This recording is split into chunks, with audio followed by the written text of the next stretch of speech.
हम परमात्मा का अर्चन करते हैं, उनका स्मरण करते हैं, उनका गुणगान करते हैं, लेकिन हम ये भूल जाते हैं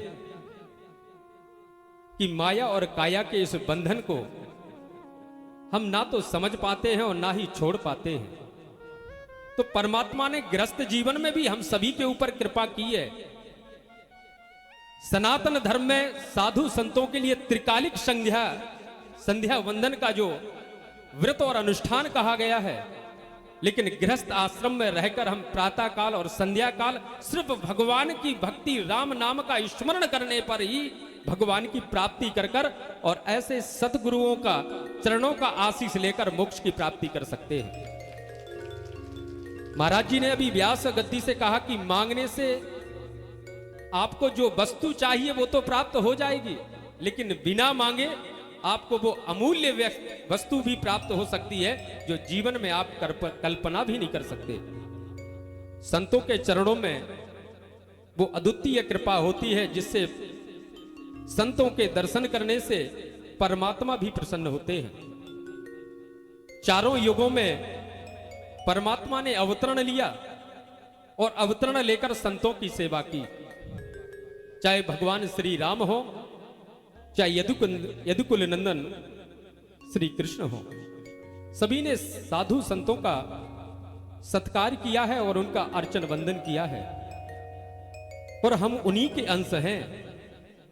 हमारे अंदर जो हृदय है, हृदय में परमात्मा का वास होता है और परमात्मा ही आत्मा का स्वरूप है। और कोई पिता ये नहीं चाहता कि हमारा पुत्र कभी दुखी हो। आप लोग सब लोग बैठे हैं, कोई चाहता है कि मेरा पुत्र दुखी हो? कोई नहीं चाहता। लेकिन हम ये भूल जाते हैं अपने जीवन में कि पिता पर हम विश्वास तो करते हैं, लेकिन भूल जाते हैं। कौन से पिता पर? जो परमात्मा है। जब आप नेह निमंत्रण या कोई विवाह संस्कार का निमंत्रण पत्र कार्ड छपवाते हैं तो उसमें लिखते हैं परम पिता परमात्मा की असीम अनुकंपा से। वही परमात्मा हमारा पिता है। और कोई पिता ये नहीं चाहता कि हमारा पुत्र दुखी हो, लेकिन भगवान ने विधान बताया है जिसको हम पालन करते हैं और उसका अनुसरण करते हैं, उसी को तो विधि का विधान कहा गया है। और उस विधि का विधान तो भगवान स्वयं श्री राम, भगवान कृष्ण और सद्गुरुओं ने भी उस विधान का पालन किया है। क्या भगवान राम जब अवतरण लिए इस धरा पर, इस सनातन की भूमि पर, इस वेद की भूमि पर, तो क्या वो राजसी ठाट बाट से जीवन यापन नहीं कर सकते थे? उन्होंने हमारा मार्गदर्शन किया। आने वाले जो सनातनी प्रेमी हैं, जो उनके पुत्र हैं, उनके भक्त हैं, उनको जीवन जीने की कलाएं उन्होंने अपनी लीलाओं के माध्यम से सिखाई है। प्रातः काल दर्शन सूर्य भगवान के होते हैं। हम उस पूर्वी सभ्यता के लोग हैं जहां सूर्य उदित होता है और पूरे सृष्टि को संचालन करता है। लेकिन कुप्रथाओं के कारण, पाश्चात्य सभ्यता के कारण हमारे जीवन में जो अंधकार धीरे धीरे व्याप्त हो रहा है, उस पाश्चात्य सभ्यता में जहां पश्चिम में जाकर सूर्य देव अस्त हो जाते हैं। पूज्य गुरुदेव बार बार हम सभी शिष्यों को कहते हैं कि मंत्र अनंत हैं जिनकी कोई कल्पना नहीं है, लेकिन सबसे बड़ा मंत्र है आ से लेकर ज्ञान या ज्ञानी तक। जो स्वर और व्यंजन है, आ से लेकर या ज्ञानी तक, सबसे बड़ा मंत्र जीवन का यही है। और इसी से सारे मंत्रों का, सारे श्लोकों का, सारी चौपाइयों का निर्माण हुआ है। और आ से लेकर ज्ञानी तक हमको शिक्षा क्या देती है? जब आप विद्यालय में जाते हैं, बालक शिशु जब विद्यालय में पहुंचता है तो अज्ञान यानी आ से अज्ञानी व्यक्ति उस विद्यालय में उस सरस्वती मैया के चरणों में प्रवेश कर जाता है। और अज्ञानी व्यक्ति अपने जीवन के अंधकार को दूर करने के लिए सद्गुरुओं के चरणों में सेवा करते हुए ज्ञान की प्राप्ति करता है और ज्ञानी पढ़कर ज्ञान प्राप्त कर लेता है और जीवन को सफल कर लेता है। लेकिन आजकल उस दुष्प्रचार के कारण, पाश्चात्य सभ्यता के कारण हम अपने बच्चों को पढ़ा क्या रहे हैं, सिखा क्या रहे हैं? जय श्री राम, राम राम, राधे राधे बोलना तो बंद, हाय हेलो बाय। और उस वर्णमाला से, जो वर्णमाला हमको सिखाती क्या है, ए फॉर एप्पल यानी ए फॉर अज्ञानी, और जेड फॉर जेब्रा यानी कि गधा, चित्तीदार गधा, वो भी टैग लगा हुआ। तो हम विद्यालय में प्रवेश अपने बालकों को कराते हैं ज्ञान के लिए, लेकिन हम उस विद्यालय में प्रवेश कराते हैं अज्ञानी बनकर उस बालक को, और गधा बनाकर निकाल देते हैं, और उन्हीं गधों के कारण हमारे सनातन धर्म पर चोट पहुंचती है। जब सनातन धर्म पर चोट पहुंचती है तो इस धरा पर, इस वेद की भूमि पर ऐसे महान विभूतियों का अवतरण होता है और हमारे जीवन को तृप्त करते हुए मोक्ष की प्राप्ति कराते हैं। परम पूज्य गुरुदेव भगवान के चरणों में यही प्रार्थना करते हैं कि जो जनमानस यहाँ पर मजगुआ के नगर में श्रीमद् भागवत कथा का श्रवण करने आया है, और आप सभी संतों के दर्शन से वो कृतज्ञ हो गया और अपने जीवन में जो भी पाप किए हैं उन सभी पापों से मुक्त होकर मोक्ष गति को प्राप्त करे, और अपने जीवन को साधारण तरीके से राम भक्त बनाकर अपने जीवन में आनंदित और प्रफुल्लित हो। सद्गुरुदेव भगवान के चरणों में मैं प्रार्थना करता हूं।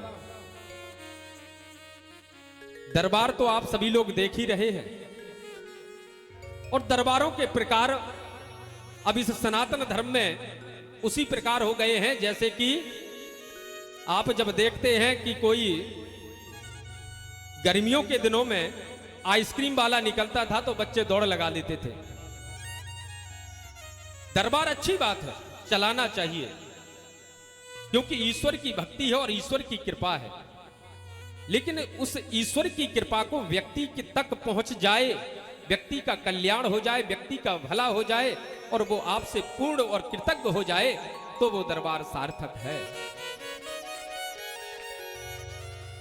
पूज्य गुरुदेव के अनुयायी आज इस भारतवर्ष में आप गिनना चाहेंगे तो हम भी नहीं गिन पाएंगे।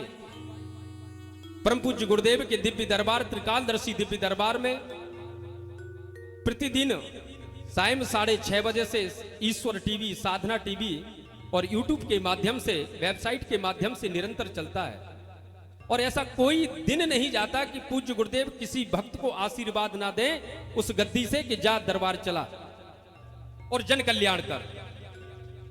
लेकिन जल कल्याण की भावना से जो व्यक्ति उस कार्य को करता है उसके कार्य भी भक्तों के पूर्ण होते हैं और उसका जीवन भी धन्य होता है। परम पूज्य गुरुदेव भगवान कहते हैं परोपकार करें। सनातन धर्म में वही व्यक्ति है जो परोपकार करता है, क्योंकि परमात्मा हमको वही सिखाते हैं, दूसरों के कष्ट को हम समझ पाए और उसका व्यंग्य ना करें, उसका शोक करें और उसको संतवावना दें, वो सनातन धर्म है। व्यक्ति के जीवन में ऐसे कई बार क्षण आते हैं जब परमात्मा की अनुभूति होती है। परमात्मा अपनी उपस्थिति पूज्य संतों के चरणों से, उनकी कृपा से अनुभव भी कराते हैं कि शक्ति परमात्मा की आज भी इस धरा पर है। लेकिन व्यक्ति भटक जाता है और उसका कारण है चार प्रकार के कारण हैं। सनातन धर्म में 4 युग है, ये सभी जानते हैं। सनातन धर्म में सबसे पहले सतयुग आया, और सतयुग में देवता भी थे, असुर भी थे और मनुष्य भी थे, लेकिन तीनों का स्थान अलग अलग था। देवता स्वर्ग में वास करते थे और असुर पाताल में, और मनुष्य इस पृथ्वी पर, इस मृत्यु लोक पर। क्रम चक्र बदला, त्रेता युग आया। त्रेता युग में भी देवता रहे, असुर रहे और राक्षस भी रहे, और हम और आप भी रहे, मनुष्य भी रहे। इसी पृथ्वी लोक पर तीनों ने वास किया। अब आया द्वापर। द्वापर में भी देवता रहे, असुर रहे और मनुष्य रहे, लेकिन वो आकर रहे एक ही परिवार में। मनुष्य के शरीर में देवता भी वास किए और असुर भी वास किए। अब आ गया है कलयुग। अब कलयुग में हम किसी से कह दें कि तू तो राक्षस है, तो 2 मिनट नहीं लगेगा, अभी उठा पटक चालू कर देगा। तो देवता और असुर इसी मनुष्य के देह में है। और मनुष्य देह में सनातन धर्म में हम ये जीवन जो जी रहे हैं, देव तत्व को जागृत करते हुए पूज्य गुरुदेव भगवान के आचार्यों के महामंडलेश्वरों के सत्संग से, प्रवचन से हम अपने जीवन को धन्य करते हैं, उस देव तत्व को जागृत करते हैं और परम सत्ता में विलीन हो जाते हैं, पुनर्मनम पुनम जन्म के इस चक्र से मुक्त हो जाते हैं। मैं आप सभी के लिए बहुत छोटा सा बालक हूं, पूज्य गुरुदेव के आशीर्वाद से बोलने का प्रयास करता हूं। ना तो मैंने कोई अध्ययन किया, ना इसकी कोई पढ़ाई की, बस पूज्य गुरुदेव के चरणों में रहकर उनके मुखारबिंद से जो श्रवण करता हूं वो थोड़ा बोलने का प्रयास करता हूं। जो भी क्षमा हो हमारे लिए आप सभी क्षमा करें। इस बालक को परिचय लेने का कोई कार्य तो नहीं है कि यहाँ नेताओं का मंच है तो हम एक तरफ से सभी का परिचय दें। आप सभी परिचय के मोहताज नहीं है। हमारे परम सिद्धे है मंचासीन पंडोकर धाम के पीठाधीश्वर, कण-कण में जिनकी सत्ता व्याप्त दरबार के माध्यम से आप प्राप्त करेंगे, उस अनुभूति को भी प्राप्त करेंगे। नारायणम पद्मभवम वसिष्ठम गोविंद्र योगेंद्र मथासि शिष्यम तम त्रोटिकम वारितिकारी मन्यम अस्मद् गुरुम संततमानतोस्मि श्रुति स्मृति पुराणालयम आलयम करुणालयम नमामि भगवत पाद्यम शंकरम लोक शंकरम शंकरम शंकराचार्यम केशवम वादरायणम सूत्र भास कृतौ वंदे भगवंतो पुनः पुनः यद्वारे निखिला निलिम्प परसद सिद्धिम भदत्ते निशम श्रीमच्छीलसितम जगत गुरुपदम धत्वात्म कृतिम गता लोका ज्ञान पयोद पाटन धुरम श्री शंकरम सर्वदम श्री गुरु शरण गुरुवरम ध्यायामि ज्योतिर्मयम। पूज्य गुरुदेव का ध्यान करने के बाद उनका आशीष आप सभी को प्राप्त हो। सभी संतों के चरणों में कोटशा नमन, सभी का आशीर्वाद सभी भक्तों को और हम सभी को प्राप्त हो। हमारे बीच कटंगी पीठाधीश्वर, कन्नौज पीठाधीश्वर महाराज जी के पास तो इतनी डिग्रियां हैं कि हम बोलने के लिए प्रारंभ कर देंगे तो कम से कम 10 मिनट लगेगा। और ऐसे साधारण डिग्रियां प्राप्त नहीं होती हैं। किसी को डिग्री साधारण प्राप्त होती है, पूरे वर्ष जब एक परीक्षा में वो पास होता है तब कोई डिग्री प्राप्त होती है। और महाराज जी का तो पूरा जीवन डिग्री लेने में और डिग्री बांटने में ही समय निकल गया। इतनी डिग्रियां, इतनी उपाधियां, इतना सम्मान महाराज जी को प्राप्त है कि जब मंच पर बोलते हैं तो अच्छे अच्छों को होश आ जाता है। जब सूत्राधार इनके मुखारबिंद से मां सरस्वती, मां शारदे की वाणी जब निकलती है तो ऐसा लगता है जैसे वास्तव में आज हमारा जीवन धन्य हो गया। परमात्मा की अनुभूति वहीं से प्राप्त होने लगती है। पूज्य परम सिद्धे श्री श्री 1008 अतुलेश्वरानंद जी महाराज जी के श्री चरणों में दंडवत प्रणाम। मैं क्षमा चाहता हूं, पूज्य गुरुदेव के मुखारबिंद से हम सभी का परिचय प्राप्त होगा, जो सभी संतों का आशीष प्राप्त होगा।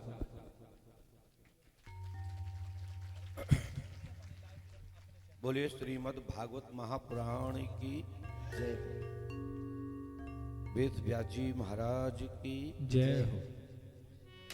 श्री पंडोकर सरकार की जय। सभी भक्तों से निवेदन है कि शांतिपूर्वक सत्संग का लाभ उठाएं। ये बड़े सौभाग्यशाली लोगों को मिलता है जो सत्संग का शुभ अवसर प्राप्त करते हैं। मैंने बीच में पंडित श्री उमाशंकर देवलिया जी से माइक इसलिए लिया, इस तरफ हमारा छोटा बच्चा व्यास गद्दी पर विराजमान, भगवान श्री कृष्ण की विशेष कृपा। इस तरफ हमारे बड़े भाई महामंडलेश्वर कन्नौज पीठाधीश्वर अतुलेश्वरानंद जी महाराज, उसके बाद हमारे कुटी सरकार, फिर उसके बाद हमारे तारा देवी पीठ के महाराज जी पंडित श्री दिनेश शास्त्री जी, घोटा सरकार हमारे बगल में ही बैठे हुए हैं। उसके बाद बंगेश्वर सरकार हमारे पंडित श्री दिनेश शास्त्री जी के पास ही बैठे हुए हैं। और समस्त विद्वान जन और हमारे महाराज श्री पोखरिया सरकार जी और सभी साधु संत समाज, विद्युत समाज और हमारी ममतामयी माताएं बहनें, सभी महापुरुष इस समय वाणी सुन रहे हैं। श्रीमद् भागवत व्यास गद्दी को कोई भी व्यक्ति अनुशासन नहीं कर सकता। समस्त जितने विद्वान यहां विराजमान हैं व्यास गद्दी के अधीन है, जहां साक्षात भगवान स्वयं श्री कृष्ण की आप लीला, उनकी अमृतमयी कथा सुन रहे हैं। लेकिन बच्चा है, शिष्य है, लेकिन व्यास गद्दी पर व्यास जी है। ये व्यास जी के लिए नहीं है, अपने शिष्य के लिए है। ये दुनिया जानती है, जब गुरु सामने होता है तो शिष्य सोचता है कि अब मैं क्या कहूं, क्या बोलूं, कहीं गलती ना हो जाए, कहीं गुरुदेव डांट ना दे, हमारे बड़े हमको कहीं ये ना सोचे कि मैं अहंकार में बैठा हूं। परंतु ये व्यास जी का पंडित श्री लवलेश शास्त्री जी आपके गांव के व्यास जी हैं, आपके क्षेत्र के व्यास जी, साक्षात विष्णु स्वरूप यहां विराजमान हमारे लवलेश